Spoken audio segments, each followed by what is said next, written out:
सपना देखने की औकात तो साहब एक भिखारी की भी है। सपना तो कोई आदमी देख सकता है, लेकिन उस सपने में विश्वास करना सबके वश की बात नहीं है। विश्वास करना मुश्किल है। और जब आप अपने ड्रीम्स में अपना विश्वास पैदा कर लेते हैं तो रास्ता अपने आप निकलता है। ये दिमाग है, इसी में सब कुछ।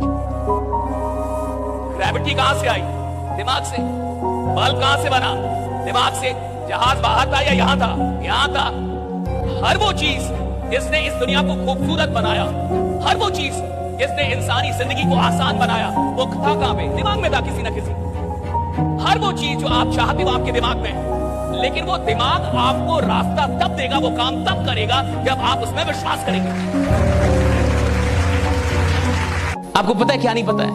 रास्ता। मैं आपसे बोलूं कि आप विश्वास कीजिए कि एक दिन आप मारुति का कार ले लेंगे। आप बोलेंगे सर इतना जोर से मत बोलिए, आराम से बोलिए। हम विश्वास में हैं कि ले ही लेंगे कार। हाँ, मारुति तो ले ही लेंगे। समझ आ रहा है? लेकिन मैं बोलूं आप एक दिन जेट ले लेंगे। सर छोड़ दीजिए। हाँ, जेट तो रास्ता नहीं पता। मारुति का रास्ता आपको पता है। 10 लाख की एक कार लेने का रास्ता आपको पता है कि 10 लाख तक कैसे पहुंचना है।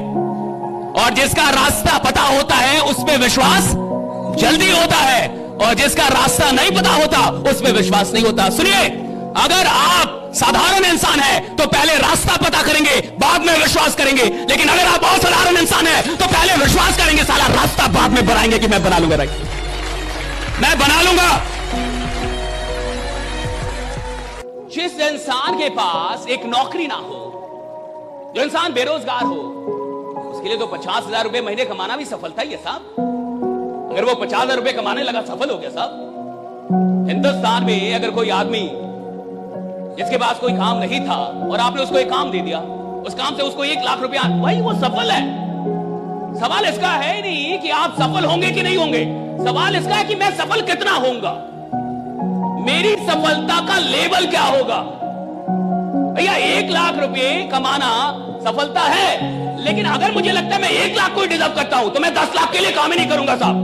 जब मैं 1 लाख कमा रहा हूं तब मेरे को यह लग रहा है कि नहीं कि भैया मैं 10 लाख का आदमी, 1 लाख का आदमी नहीं, मुझे 10 लाख कमाना है। राइट? ये लग रहा है कि नहीं मेरे को कि सर कुछ हो नहीं रहा तो कुछ भी होता नहीं है, करना पड़ता है। तू भी हुआ नहीं, 2 लोगों ने मिलकर तेरे को किया है ना।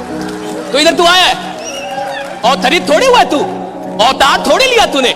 इस दुनिया में कुछ भी होता नहीं है, करना पड़ता है। कुछ भी होता नहीं है, करना पड़ता है। तू सफल होगा नहीं, तेरे को सफल खुद को बनाना पड़ेगा। तो कई ऐसे लोग हैं, कई ऐसे लोग हैं जो बोलेंगे नहीं, और जो यहां नहीं बोल रहा, जो भीड़ में नहीं बोल रहा। देखो, कमजोर इंसान भी जहां भीड़ किसी को मार रही हो ना, किसी चोर को, तो जो खुद ही दुबला पतला हो वो भी जाके 2-4 हाथ साफ कर लेता है। तो सब मार रहे हैं, डर रही है ना, भीड़ है। तो जिससे भीड़ में यस नो नहीं बोला जा रहा, वो फैन क्या देगा। जिसे भीड़ में आवाज करने में शर्म आ रही है, वो क्या बवाल मचाएगा इस दुनिया में। और देखो, दुनिया उसकी है जो बोल सकता है। अगर आप बोल नहीं सकते तो ये दुनिया जीत नहीं सकते। बोलना होगा आपको, right? You will have to speak. इस इंडस्ट्री को हल्के में मत लो। और वही लोग छोड़ के जाते हैं जिनको पता ही नहीं चला आया कहां था। जिसको ये ना पता चले कि आया कहां था, वो तो लौट जाएगा ना साहब। जिसको ये ना पता चले कि जिंदगी क्या थी, वो तो गंवा देगा ना साहब। जिसको ये ना पता चले कि पैसे की कीमत क्या होगी, वो तो बर्बाद कर देगा उसको। जिसको ये नहीं पता कि वक्त की कीमत क्या है, वो तो बर्बाद कर देगा। जब आपको कीमत पता नहीं होती तो आप किसी भी चीज को बर्बाद कर सकते हैं, किसी भी चीज को छोड़ सकते हैं, किसी भी चीज को गंवा सकते हैं। लेकिन जब आपको कीमत पता चलती है, जब आप समझ जाते हैं कि ये कितनी बड़ी चीज है जो मेरे हाथ में आई है, जब आप ये जान जाते हैं कि जिंदगी में ये चीज भगवान के आशीर्वाद से मुझे मिला है, तो फिर पूरी दुनिया भी मिलकर छुड़ाना चाहे तो साला दुनिया छोड़ लोगे, वो काम नहीं छोड़ोगे जो तुम्हें मिला है। गलत ट्रेनिंग मत दीजिए, किसी को मत समझाइए कि आराम करने के लिए आओ। क्या यहाँ पे आदमी आराम करने के लिए पैदा हुआ है? गधा पैदा होते आदमी क्या के लिए पैदा होते?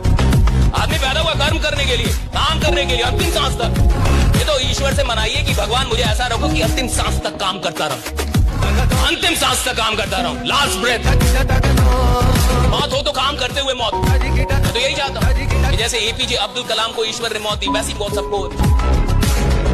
बात करते हुए उनको हार्ट अटैक आया, शिलोंग के किसी कॉलेज में बात कर रहे थे, तब उनकी, ये सबसे अच्छा डेथ है भाई, इससे अच्छी कोई मृत्यु नहीं है कि काम करते हुए आपकी मृत्यु।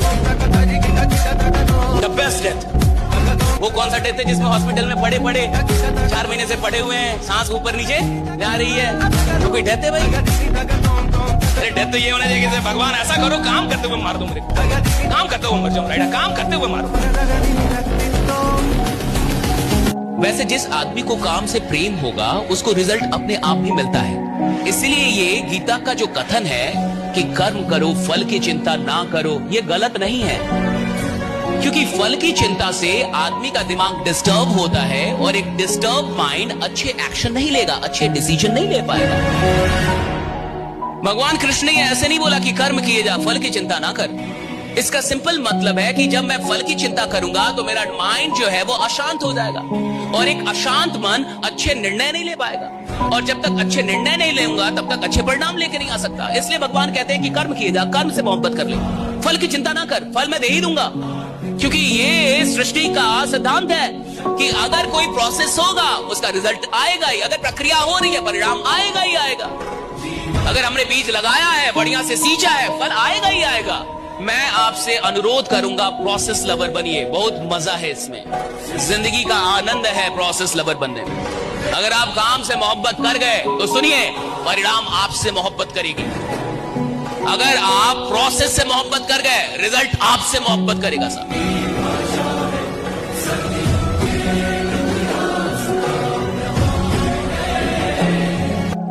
मिल्खा सिंह की मैं एक वीडियो देख रहा था, मिल्खा सिंह को जान रहा है ना, उनकी एक वीडियो है बड़ी वायरल है, इंस्टा पे आपने भी कभी देख ली होगी।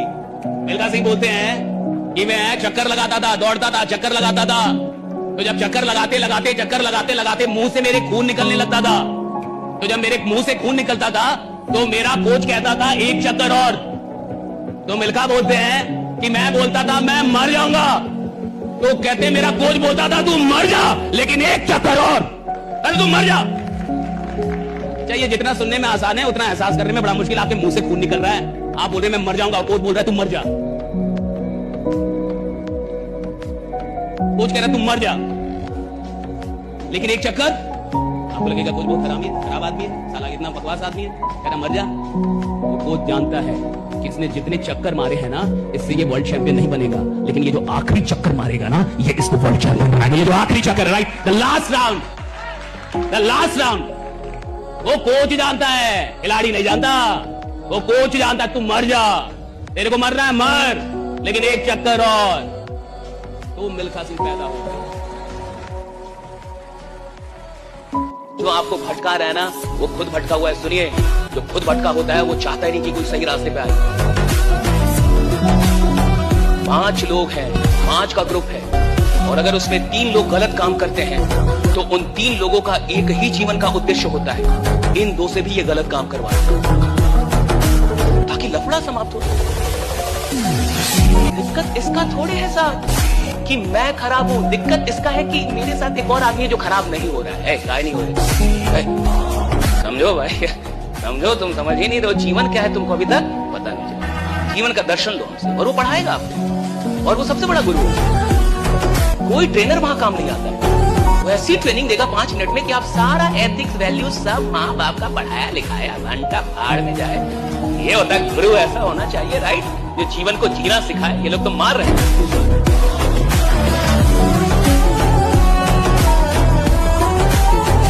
और सुनिए, आप जैसे हैं ये बात सत्य है कि आपकी दुनिया बिल्कुल वैसी ही रहती है। भगवान ने ये बड़ी अच्छी व्यवस्था बनाई कि जिसको सिगरेट पीना है उसको सिगरेट पीने वाले मिल जाते हैं, ढूंढना नहीं पड़ता। जिसको दारू पीना है उसको ढूंढना नहीं पड़ेगा, कोई पोस्ट नहीं करना पड़ेगा कि दारू पीने वाले कृपया करके इस नंबर पे कांटेक्ट करें। उसको तुरंत मिल जाएंगे साहब, तुरंत। इधर भी छोड़ दो उसको, वो माहौल जमा लेगा, उसको मिल जाएंगे भाई। जिसको सत्संग में जाना है उसको सत्संग में भी जाने वाले मिल जाएंगे। भगवान ने ये दुनिया बनाई बड़ी अच्छी, जिसको जो चाहिए उसको मिलेगा साहब। आपकी जैसी सोच है आपकी दुनिया बिल्कुल वैसी ही है। ये दुनिया ना तो अच्छी है ना तो बुरी है, ये दुनिया ना तो खराब है ना तो बड़ी अच्छी है, ये दुनिया वैसी जैसे आप।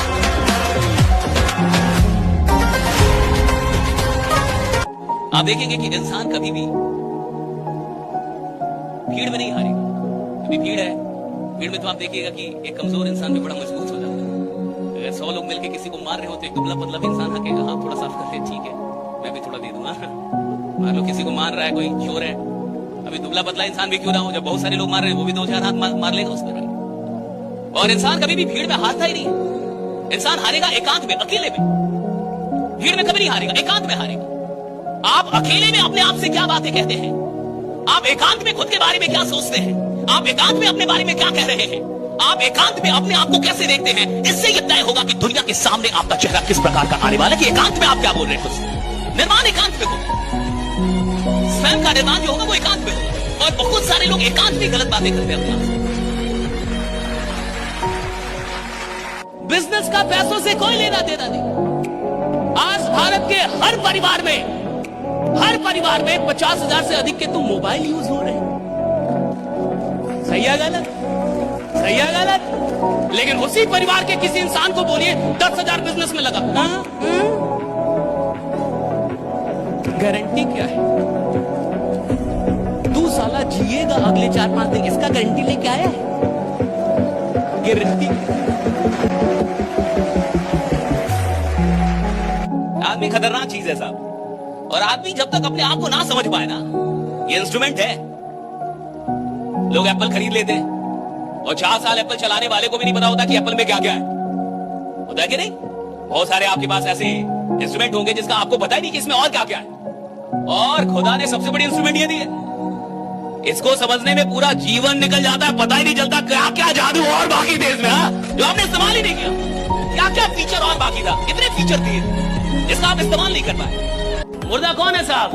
मुर्दा आदमी वो नहीं है जो साहब जिसको मुर्दा आदमी वो है जो कुछ कर सकता है नहीं कर रहा। मुर्दा आदमी वो है जिसको पता है कि मैं बड़ा काम कर सकता हूं और बैठा हुआ है। मुर्दा आदमी वो है जो डरा हुआ है। मुर्दा आदमी वो है जो नहीं निकल रहा। मुर्दा आदमी वो है जिसको पता है कि उसकी औकात बड़ी है और फिर भी अपने औकात के अंदर जी रहा है। वो मुर्दा है साहब, मर गया है, मर रहा है धीरे धीरे, डाइंग इनसाइड।